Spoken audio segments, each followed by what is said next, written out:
Good morning. Now, this morning we're going to be having a conversation with Compassion International Uganda, a dialogue that is going to be centering around every child known, loved and protected. It's been over 90 days since Uganda's first COVID case was registered. In the first measures announced by the president to curb the spread of the deadly disease was the closure of schools, disrupting part of the routine for children in Uganda. More measures put in place also changed the daily activities of parents, having them home for long following the lockdown. Almost every aspect of life has been affected, and as a country, as we try to ease out of the lockdown and try to get back to what is now being called our new normal, one thing is that the economy, the politics, the travel, the entertainment, and even for some, football is just not the same. So this morning, as we have a conversation, there's a portion of Uganda that we'd like to focus on, and that is the children, the ones who will be able to witness and tell the future generation what happened in these times. You might know, for those who are believers in the Christian faith, that children are a heritage from the Lord and an offering that is a reward, an offspring that's a reward from Him. So taking into consideration that there are also 60% of the population in Uganda below 18 years of age. So in this conversation, we're looking at how can we have that 60% known, how can we have it loved, and how can we have them protected. Joining me to have that conversation, I am joined by Mr. Lenny Mugisha, who is the National Director at Compassion International Uganda. Welcome to NTV. Thank you, Rita. It's a pleasure to be here. Let's focus on one of the three pillars of Compassion International Uganda. There are three pillars which are Christ-centered, child-focused, and church-based. Child-focused, that pillar. Let's get to know what a child within COVID-19 times is dealing with here within the country. So, Rita, if you could permit me, just to let our viewers know, Compassion has been here since 1980. But every season it comes with its own challenges. Our focus, as you mentioned, are the children. And we work with churches in Uganda since 1980, and we currently serve 130,000 babies, children, and youth.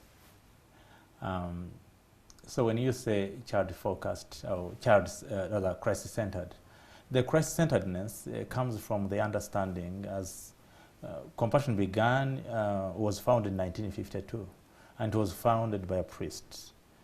And his invitation came purely from the Lord.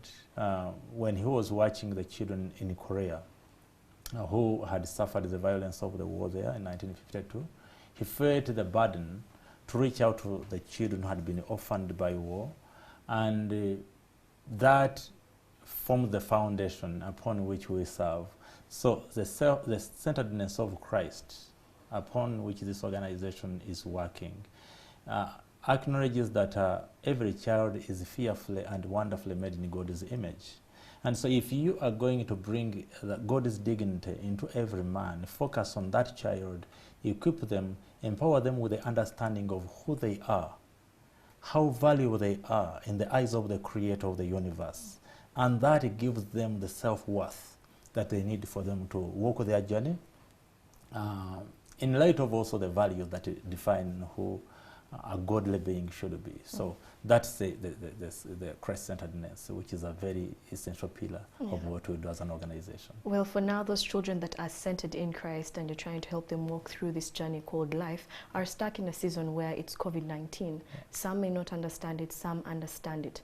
And the work that you're doing as Compassion, I know that you have been engaging with children during this time. How has that been, and what has been revealed about the children in Uganda? As a matter of fact, I think there are quite a number of children. When you talk about the children of Uganda, they are growing up in different circumstances. Some of them are growing up as orphans. They have nobody at all. Many of them are on the streets of Kampala and other cities in this country. Some of them have parents who are absentees. Some of them have parents who are living in homes which are extremely dysfunctional. So there is no unified way in which these children are experiencing COVID-19. Different children are experiencing this differently. There's a child whose parents are able to bring in all that is required, but there's a child who is starving, who is going hungry right now because the parents are unable to make a living. Our understanding has been, for the churches that we work with, as I mentioned, the 444, our understanding has been that they have been in the journey of equipping this child and equipping the family from where this child is coming, is born.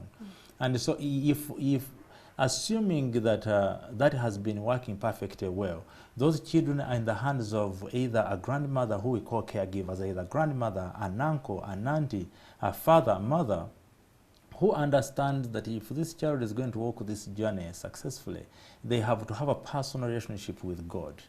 And the interaction at home, in terms of either a devotional, in terms of a biblical story, we want to believe that those are currently going on to continue equipping the child to understand who they are in the sight of God. Okay. Yeah. Now, one of the areas, when you mentioned the fact that different children across the country are going through different things, some you mentioned are starving, while some are actually being taken as child brides. So let's talk about the families that are now seeing this as an option to try and survive during this time, and what you make of that. Yeah, I think our work again with the church has been to create the awareness for many families and communities, to bring on board as many key players, like the bodies of elders in the communities, the senior people in the community, the LCs.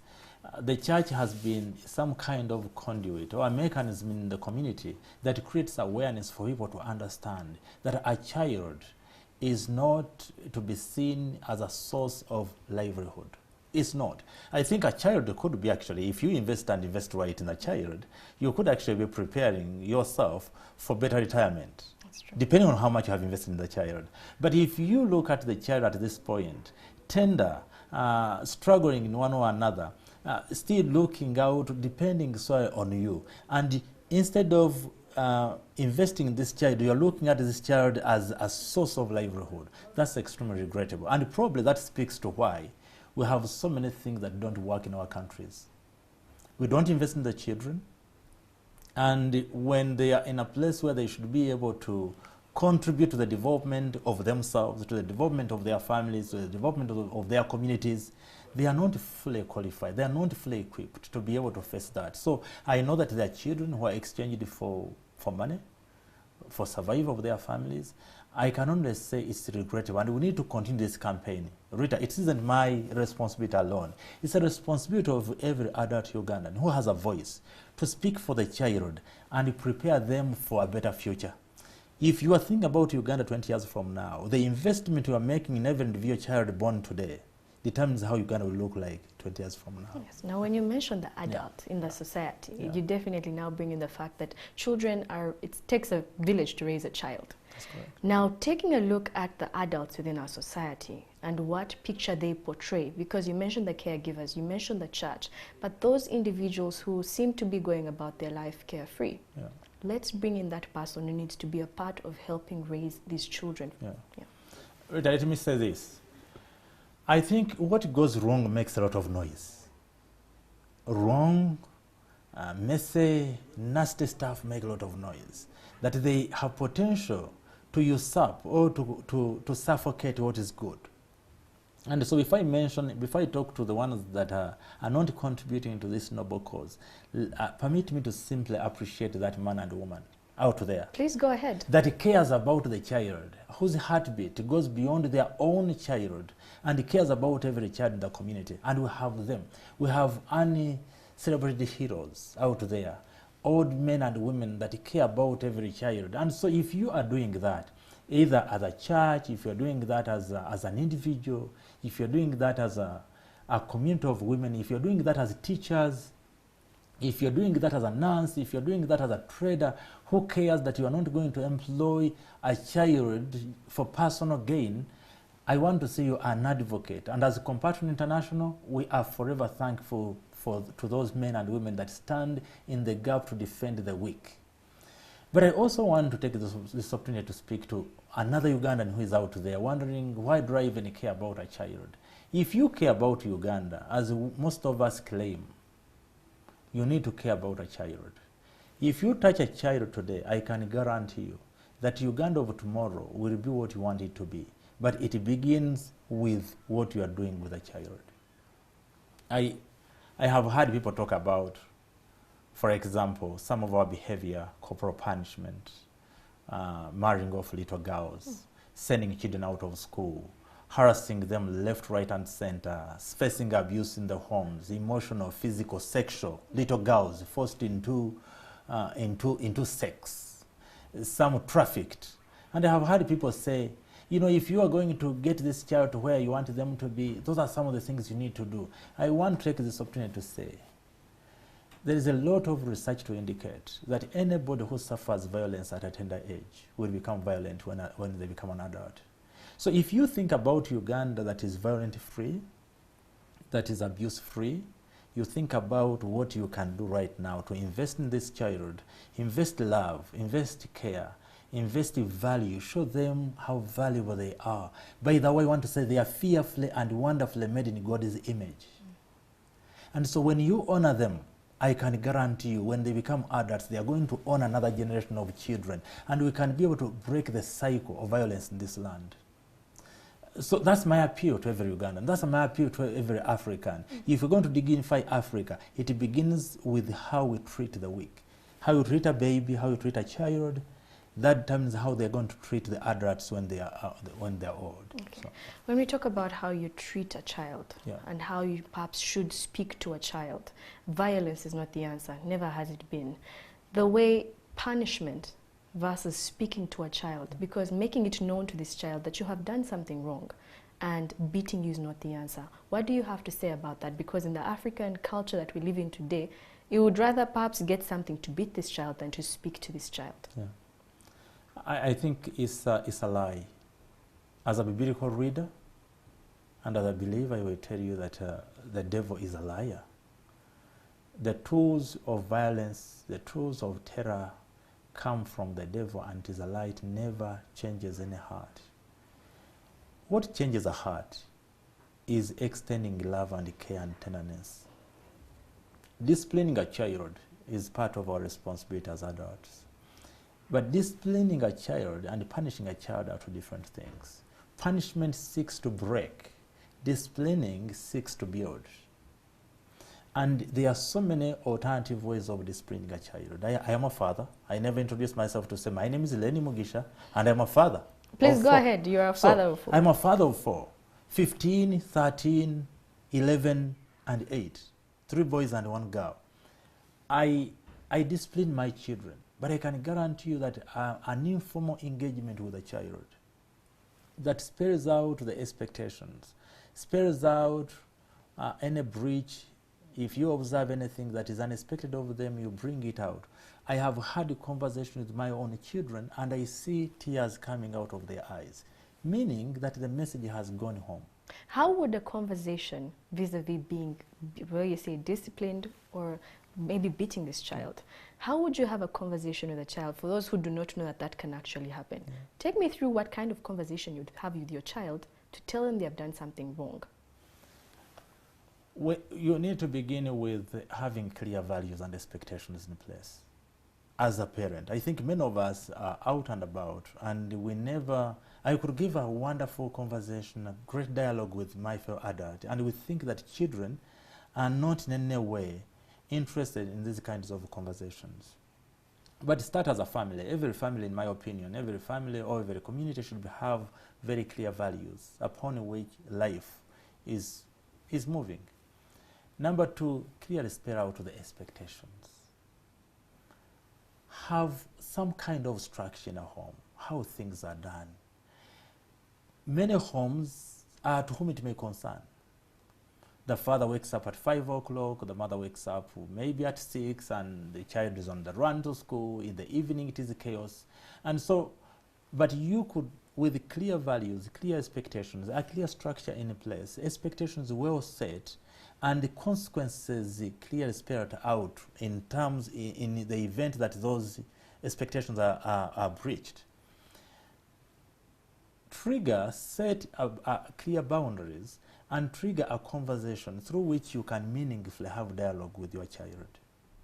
I have dialogue with my children, including the 8-year-old. I sometimes refer to them as my counselors. You people don't know the treasure that sits in every child. Children are so gifted. Children are silent observers of what goes on at home. My daughter confronts me on how I treat her mother, because you have created an environment in which you speak out on the values. In the event that you behave contrary to the values that you teach them, they will confront you. especially if you create an environment that is safe. And so you really can have very meaningful conversations with your children. I don't wake up and run away without explaining what my day is going to look like. Right now, my children know that I'm here. But because it is school time, I cannot expect them to be seated on TV because dad is speaking at NTV. No. Again, understanding that creating a structure within which a home should be governed and run. Okay. Yeah, so. Lenny, you highlight one important thing is that children are silent observers. What we have seen during this time, a number of reports have come up that they have seen numbers increase in gender-based violence in homes. Women are being beaten. We've had the Archbishop of Uganda come out to say something in some of his sermons about this. Yeah. For many who think when I hit my wife or my husband, my children don't see. What happens after that is that you're going to have a child who will have a family someday and will think it is okay to beat his own, or perhaps even just beating his peers because he sees his father do it. Yeah. Talk about what example parents set and what eventually happens in families and their lives as adults because of what they have seen. Really, I'm not apologetic about talking about the power that there is in God changing the heart of man. The Bible says he takes away the heart of stone and replaces it with a heart of flesh. Many of us are born in homes that are dysfunctional, where the mother has no say, where a child has no say. So to speak, might is a right. And so the home that is run by this man, he can only qualify to be a father just because he has a greater voice in the home and causes terror to everyone around them. I will tell you without any fear of contradiction that that kind of home is going to give birth, is going to raise a child who is going to be abusive one day. It's only by God's grace that this child along the way might meet the Lord, who is able to take away the heart of stone that is gained from a home that is led by a terror or a tyrant, to a place where there is a new heart that can struggle with the past to enjoy the present as a husband. Otherwise, in most cases, a child who grows up in an abusive home will become an abuser. There's no question about it. So how do we turn that cycle around? For most of the children who are currently in homes like that, they have witnessed this for about over 3 months, seen their father do this to their mother, or the latter, the mother doing this to the father. How do you turn that around now? I have said that it is not one man's job. Our understanding has been, and that's why we work with the churches, that churches can be the catalysts within their communities to change the people's mindsets. We have wrong mindsets on so many things. I can guarantee you that many people think that coercion, pushing, abuse is one way of making the message known. We need to change that rhetoric. We need to change the messaging, and each one of us, by the way, as a way to care, as a way to indicate, to show that you love this child, and is known to begin with, and you know that he's present in this home, and is part of the equation of the family. As a way to demonstrate how much you love them, as a way to protect them, you need to change the mindset and understand that whatever transpires at home is going to, in one way or another, shape who this child turns out to be. So if I want my child to become a dignifying husband in the future, it begins now. If I want my grandchildren to grow up under a terror or a tyrant, well, I could begin that now. So I could also change that cycle by determining that I want my grandchildren to live in a home that is suitable for them, a safe environment where they feel known, loved, and protected. I make the investment now that will give me the long-term benefits that I think about. So for those that are watching, and perhaps it's a mother who realizes I have been in a relationship like this and perhaps my children could end up going down this road, how does she turn it? Does she leave the home? Does she stay there and choose to fight for the marriage? And does she just keep talking to the children? Does she bring the husband? Do we bring the church in? What does she do next? Well, I'm not an advocate of anybody leaving their home. Yet, with a lot of grief, I think about a mother who is living in an abusive home. I always think that there are structures within the communities where we live. No matter how tyrannical an individual might be, they fear somebody. They are either going to fear a church leader in the community, they are going to fear somebody in that community, they are going to fear the LC, they are going to fear police. I tell people there are only two ways for man to change. One, knowing God at a personal level. That's the only way our hearts can be changed. The other way is to fear the law. So I always advise, don't suffer alone. Let your pain be known to somebody who will probably lead you to somebody who will help you to end that pain. And so that would be my advice to that mother. Don't be silent, don't suffer alone. There will be a man in the community, there will be someone in the community who would be very willing to walk alongside you to bring that abuse to an end. Yeah. Let's take a look at the economic part of it and how the struggles right now also in one way trickle down to the child, from maybe hunger that they're facing. Also, when we talk about the children who are sold off in marriages, it's because of such economic struggles. The relation between the two. How do you bring the family to realize, yes, you're going through economic struggles, but they shouldn't be felt, the burden shouldn't be felt like by the child. This child needs to have a childhood. How do those two work and how can they go forward from there? Well, quite frankly, they are quite hard. And the reason why compassion focuses on releasing children from poverty in Jesus' name is because we recognize that poverty is, so to speak, a catalyst of violence. And so our model focuses on the child, but by extension we reach out also to the family. We try to work with our local churches, with the churches or our partner churches, to identify what the caregivers can be able to do. In addition to the support we extend to the child, we are able to identify what can this mother or father or grandmother or uncle, auntie do to earn some kind of income. That earning of income transforms the family when livelihood has been assured, transform the family to come to a point where it becomes a safe environment, not only for one child or two children that are registered on our program, but for even other children within that family. So it is our firm belief that poverty is an instrument by the enemy to cause misery to man. And so if you break the flow of poverty, you actually break the flow of violence. How do you break the flow of poverty?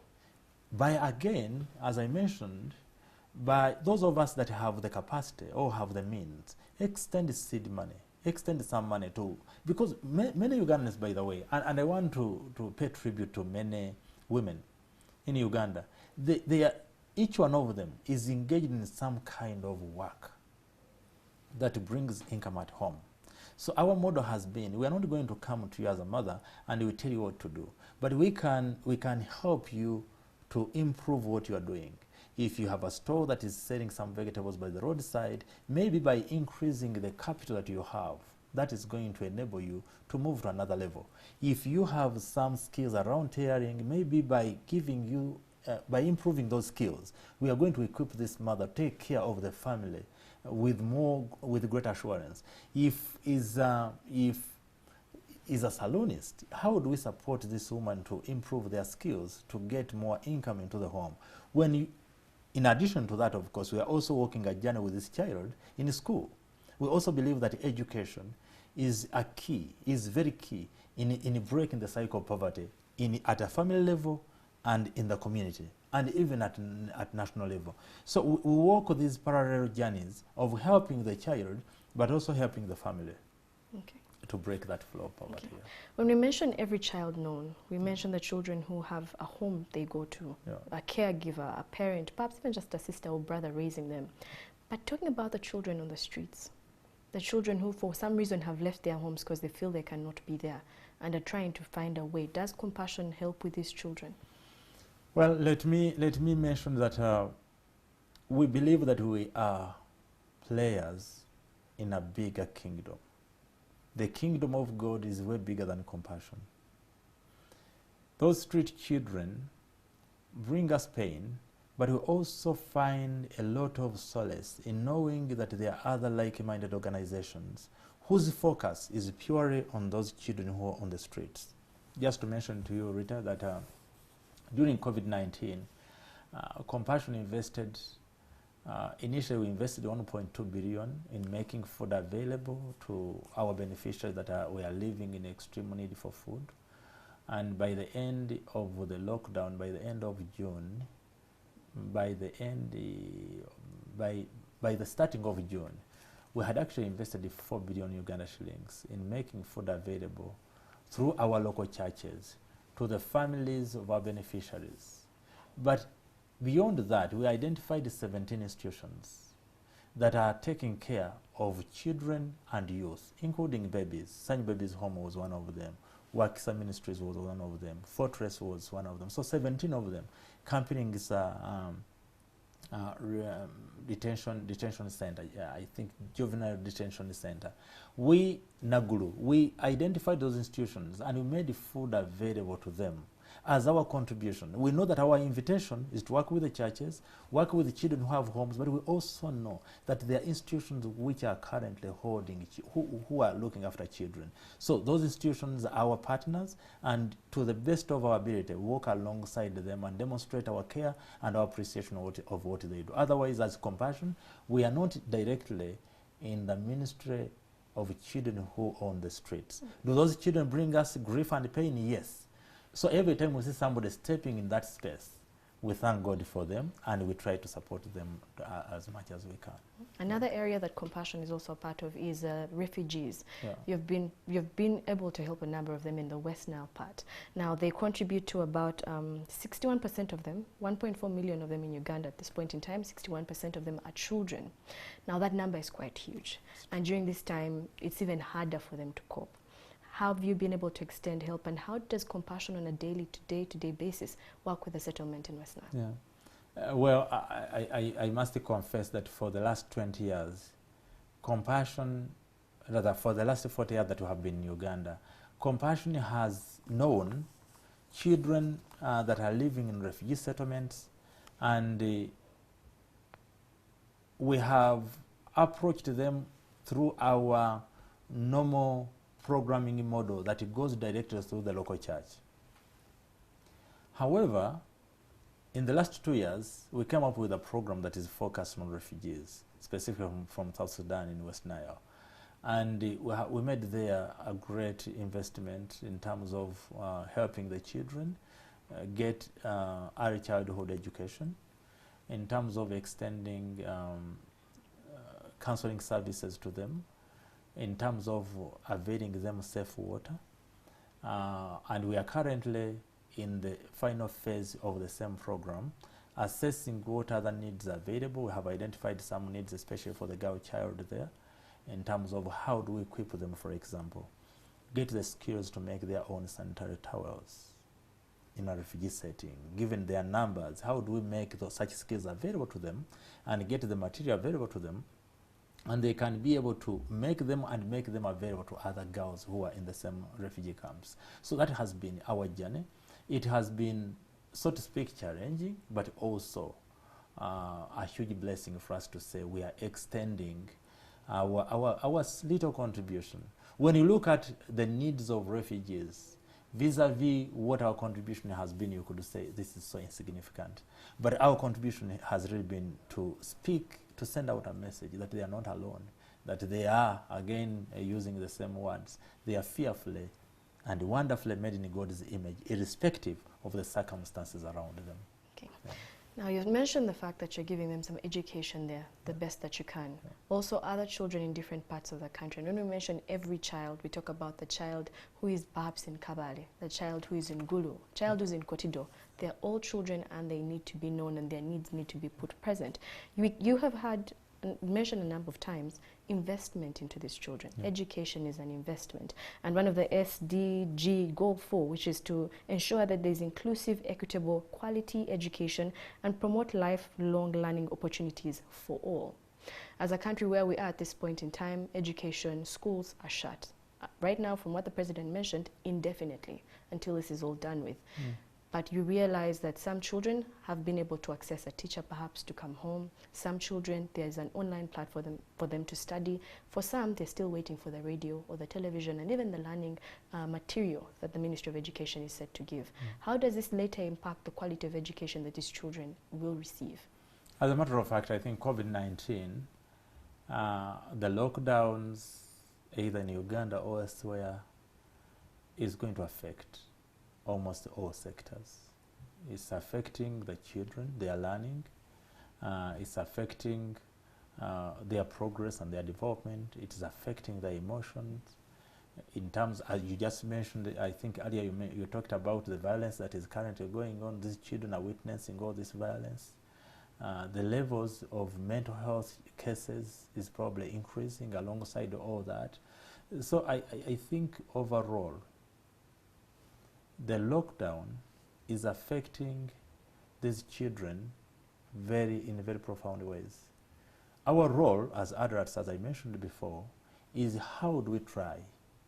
What can you and I do to minimize the amount of harm that these lockdowns are causing to the children?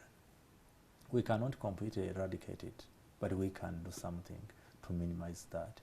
And again, something that can be done is in terms of how do we extend a caring environment, a safe environment? How do we listen to their emotions? How do we render a listening ear to their pains and challenges? My children sometimes will simply walk home and one of them will shout, for how long is this going to go on? I am missing my friends. I mean, as a parent, I think our responsibility is listen. And to the best of your ability, allow learning to continue. By the way, let me also mention that whether schools are closed or they are open, learning should not stop. Learning should not stop. It might be different learning, but let learning continue in terms of if children at home, let them be involved in whichever activities are going on at home. Let them play. Playing is part of child development. That's very true. Yeah. And when you mentioned that, find a way of helping them with learning. Now, there's some parents who will put an excuse of, I don't remember what this children, I don't remember studying this. Yeah. So how does a parent get involved, one, with helping this child study? Should you get the homework and go and first do it on your own and come back and do it with a child? Do you go to the internet? Because the challenge is, for many, they don't know how to do this. And some have actually said, we don't know how teachers do this on a daily basis. They start to realize the importance of teachers.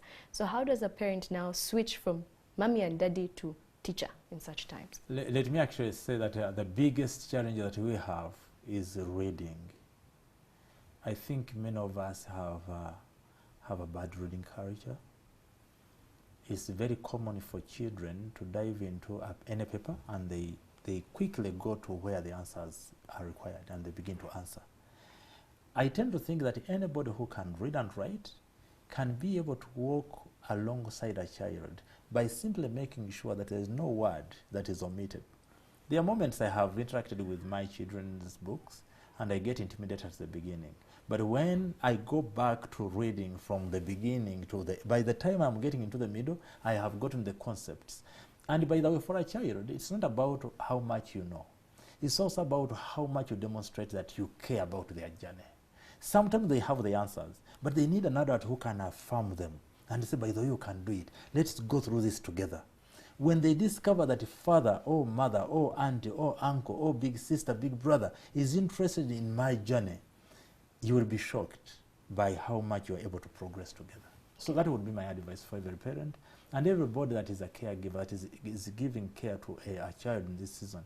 Please demonstrate that you care about their success. But then how do we bring in others? Because you might talk about the parent here in Kampala, the parent perhaps in Imbara, the parent in Arua, who knows and is watching and is able to read and write. But what about that one who right now thinks there's no use for you to even open a book, let's go to the garden. For that parent, how do you bring them? Is it now on the church? Is it on the... Who do we look to help make sure that if a child is studying here in this lockdown in Kampala, that child in Arua is also able to study? Yeah, I think for me it's... we have so many stories, testimonies. Outstanding engineers, doctors, nurses, teachers, lawyers, scientists, mention it, pastors, we are not raised in homes of men and women that had outstanding education. Yes. So if you, by the way, digging is not a punishment. A child actively engaging in the affairs of their home is not a punishment. It should be part of their learning. It should be part of their development as children. And so, as I mentioned initially, I said every home needs to have some kind of structure. Some structures are firm, some structures are very shaky, but there should be some kind of structure. If a child is going to be involved in digging, there should be an appropriate amount of digging that they are going to do. How much time is involved? In addition to that, there should be feeding. A child who is hungry cannot be able to engage in any meaningful activity like digging. And so that should be part of the structure. Once you have identified all those possibilities, even their learning should be part of that, should be within that structure. Maybe we dig, we begin learning at 7 o'clock and 10 o'clock we go dig for an hour and we come back for lunch and in the evening we play.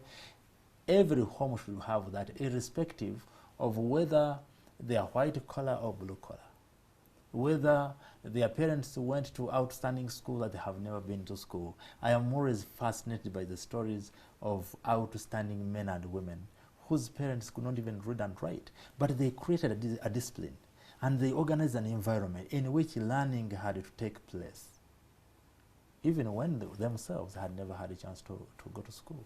So I tend to think that parenting, if you have gone to school, thank God that you have, but we know that even the parents who have never been there, they have acquired a lot of experiences in life and a lot of learning in life, and that gives them the authority, morally, to speak on the development of their own children. Okay, now speaking of the development of a child, you earlier mentioned that one of your children at some point during this time came to you and said, but when is this ending? Yeah. How do you help a child who, first of all, does not even understand that they are stressed by what's going on around them and they're having outbursts? And for some parents, they'll tell you watch TV and they leave you there. Or some parents are not even explaining to the children what's going on. To them, they're just saying, maybe when the school closed, we're going on holiday. Yeah. But the holiday hasn't ended. The children want to see their friends. The children don't understand what type of space they're in now. It's a new normal. And for them, verbalizing that, it's even harder. So how does a parent, how does the community come around to help children? Because there are different ways in which adults are able to cope. Yeah. But for this child, how do we help this child through this time? First, by explaining to them. How do you explain to a child? And how do you take them through the outbursts they might have? Yeah, I think for me it's actually wrong to assume that children don't know enough. I told you that I have been counseled by my own children. They have been, you know, this is an interesting thing, Rita. Maybe for you who are in the media, you might not have experienced this as much as we did. But suddenly, our homes became the place where education is taking place, became the place where praise and worship, in terms of fellowship, in terms of church activities taking place in our homes. It became a place of employment. So I am leading an organization from my place of work, from my home. Remember, I am also still married, and so my wife and I are locked up into this one small space. Yeah. And so the children, for me to sit down and think that I'm going to be the solution to every problem, that the new arrangement is suddenly coercing every one of us to live by, would be too much to take on. And so you try as much as you can to make sure that as many as possible, the members of your family are aware of what is going on around them. My firstborn is in charge of updating us on the COVID information, either in Uganda or even across the globe. He will mention what is happening in New York, which states have been locked down, which states are open. We'll mention what the figures in Uganda are. Are they still trucker drivers? Are there new cases in the communities? Which districts are they? He keeps everybody aware of that. Awareness of what is going on, coupled with also understanding of what efforts are being done by either our government or the communities or the churches, that helps these children to know, yes, there is a problem, but there are people who are working hard to bring this to an end. that creates a sense of optimism of what will come out of this. I strongly believe that if we all make our contribution, we might actually get out of this stronger in some ways than one might think.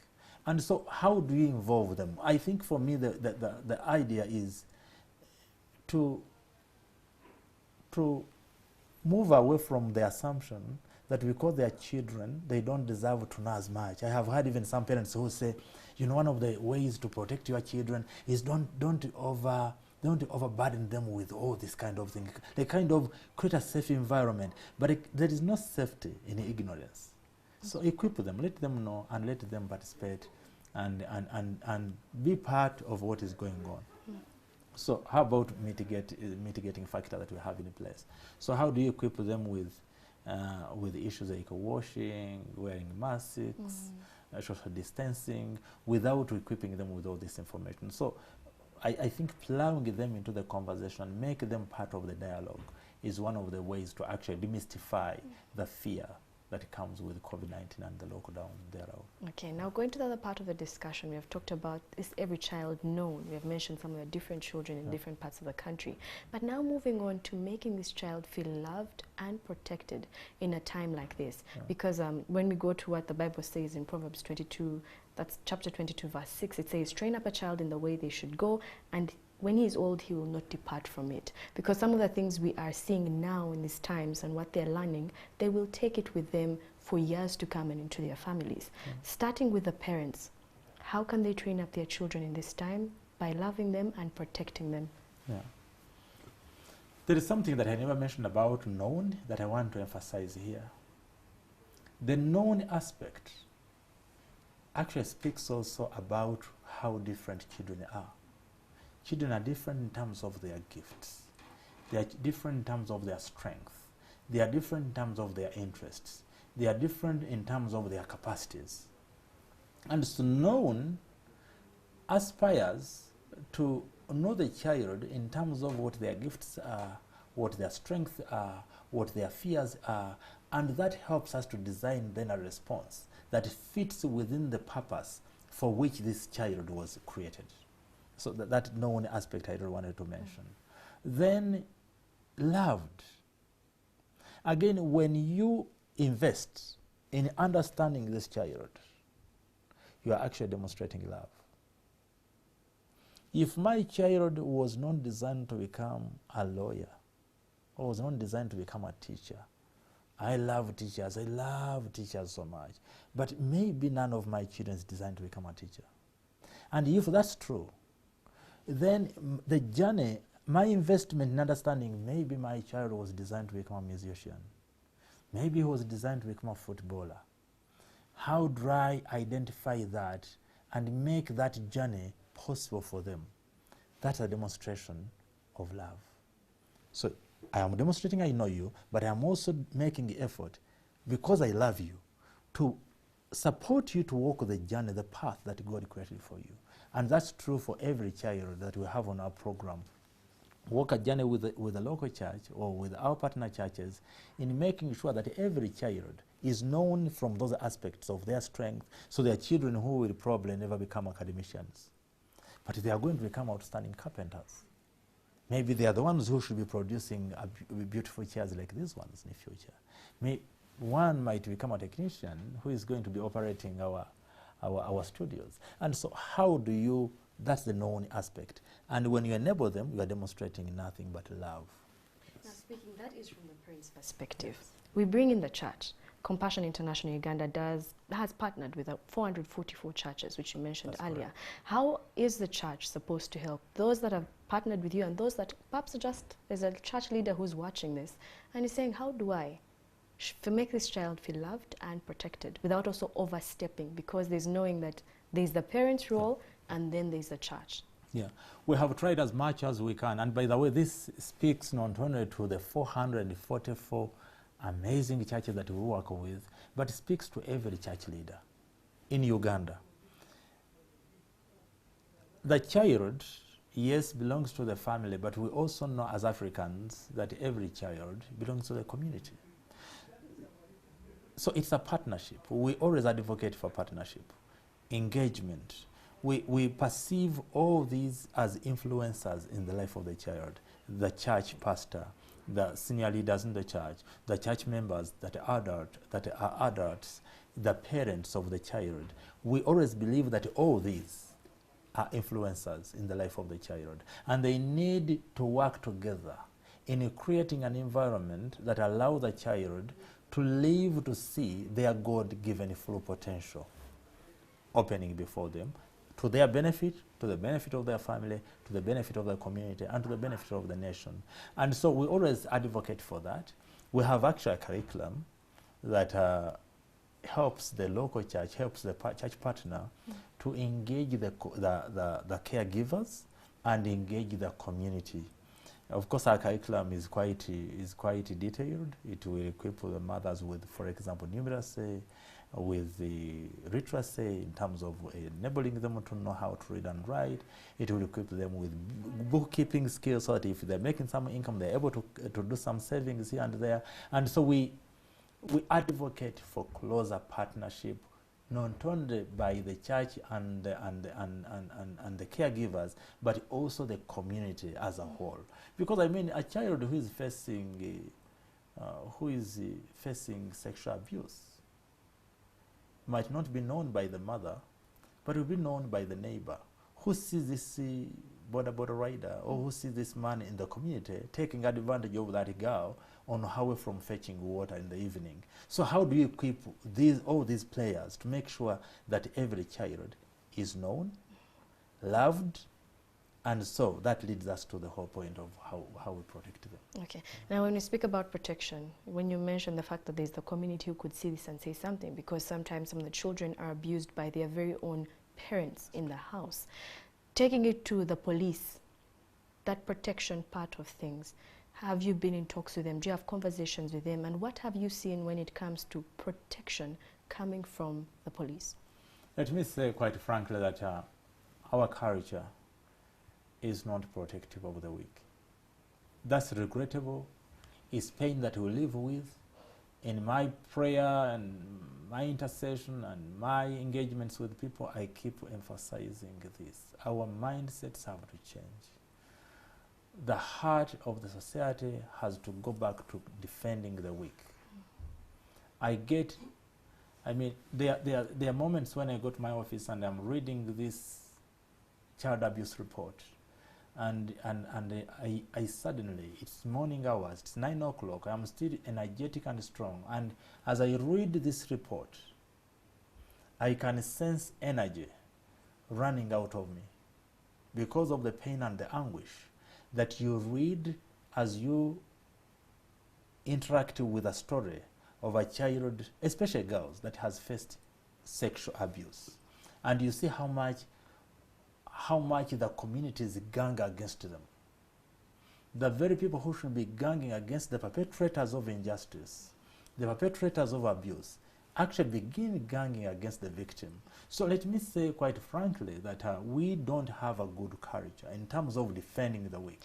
But why is that? Where does it go back to that us as a society, we can't see that the weak is who we need to defend? Is it because that sometimes the ones who have perpetrated, who have done this crime, is it the money?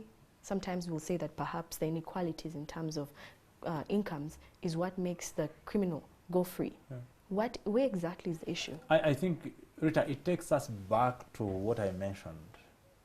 To begin with, abusers tend to become, children that are abused tend to become perpetrators of abuse in the future. Many of us, including myself, we grew up in the schools where we were abused. Maybe, Rita, you're much younger than I am, and so that probably creates an environment. Probably your environment was different from mine. But I can guarantee that for a long time, and even today, it still goes on. Children in schools, children in their homes are abused. So there is this wrong belief that if you are in power, for you to demonstrate that you are powerful, you have to tramp on everybody around you who is unable to fight back. And so anytime, that's why for me, my heartbeat is around the child, because I believe that if you are going to successfully break that cycle, you have to begin now investing in this child. If this child becomes the police commissioner, if this child that has faced an environment of love, of care, of defending the weak, is experienced here and is able to grow into a position of influence, they are going to be able to break this cycle. So this cycle breaks now. Failure to achieve that, we are going to continue to see abuse over and over and over again, okay, unfortunately.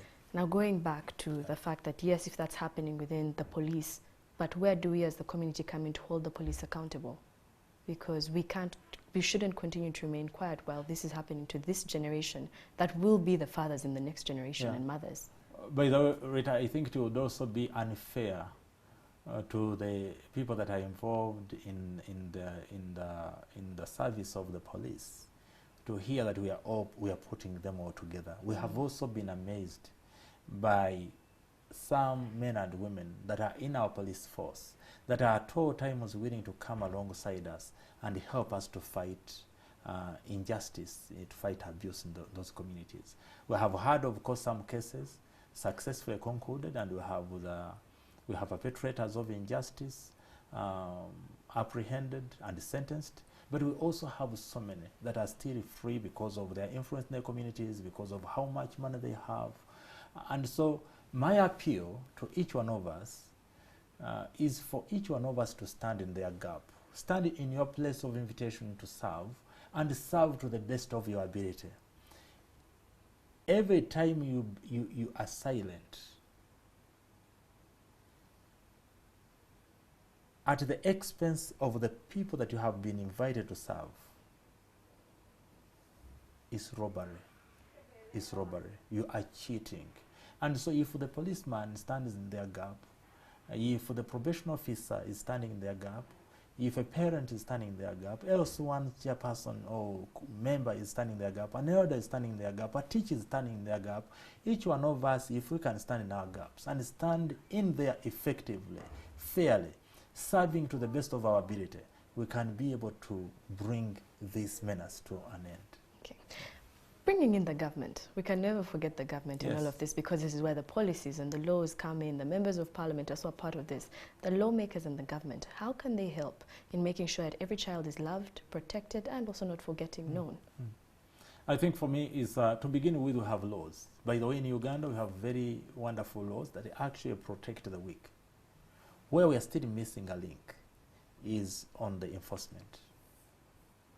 And so my appeal to the government, about 2 weeks ago I was at Worksa Ministries. Worksa Ministries is a ministry that takes care of young girls that have been denied the opportunity to remain children. At the age of 12, at the age of 13, they are pregnant. And I looked at these 21 girls. The leader there told me for the 15 years they have been serving, they have taken care of 7,000 girls who are below 18 years. 7,000. And when I looked at these girls, for a moment I felt a lot of pain in my heart. And the pain was not entirely coming from just seeing them robbed of their innocence as children, but I was also imagining that for every child that has been in that state, there should be at least one adult who is behind bars serving their sentence for the injustice, for the abuse that they have perpetrated against this child. Unfortunately, it's not shocking to find that for all those girls, we don't have a single person that has been sentenced for such crimes.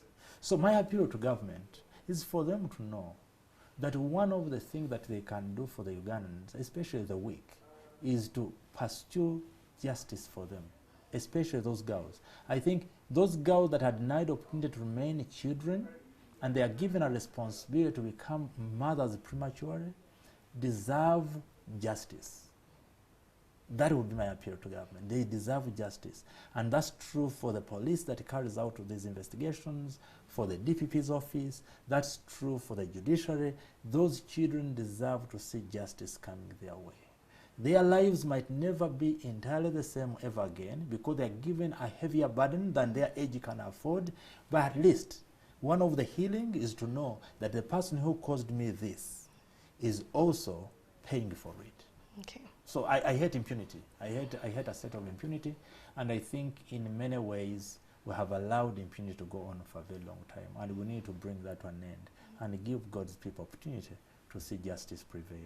Yeah. Okay. You mentioned the part of the law, but what about the other parts of just other ministries, say when it comes to health matters, access to health for these families, a child, just simply access, and also education? Yeah. Yeah. Of course, another appeal that I usually make is that for these girls, by the way, these girls become victims in so many ways. One is defiled or raped and forced out of school. In the community where they are born, they are ostracized and they are named names, they are abused, they become double victims. In the schools where they go, they are quickly sent out of school. And so there needs to be very clear policies that defend those girls. One, to remain in school as long as they can ably carry their babies and be able to continue pursuing their education. Number two, as soon as they give birth and after they have regained their strength, because they actually take much longer because they are little bodies, we are not prepared to carry babies anyway. But as soon as they are able to get back onto their feet, they should be readmitted.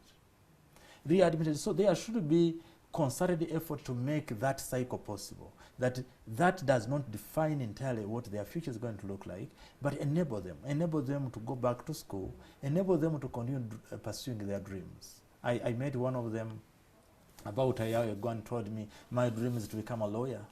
And she was so small, and she was 8 months pregnant, and she told me, I still hope that I will become a lawyer. My hope is that these schools, so the Ministry of Education, the Ministry of Health, the Ministry of Health should be able to work alongside them until they come to the end of their pregnancy, but the Ministry of Education should also make it possible. And by the way, it should also be outlawed for anybody who names them, who gives them names. Principals, heads of schools should not have the right to terminate the opportunity of these little girls from pursuing education, or even their colleagues in the schools, to name them. There should be an environment that actually makes them understand this was not their personal choice. Somebody took advantage of them, and it is our responsibility to stand with them through this moment of abuse. So for me, that's the appeal I have to our government. Okay, as we wrap up this conversation on every child known, loved, and protected, what are your last remarks to those that are watching? Well, I want to begin by appreciating the church partners that we work with, but also appreciate the churches that care about the less privileged in our communities. Also appreciate the people that do their best to make sure that every child in their communities is known, loved, and protected. And finally, an appeal to all Ugandans. You can do something to make every child in your community feel that they are worthy, that they are fearfully and wonderfully made in God's image.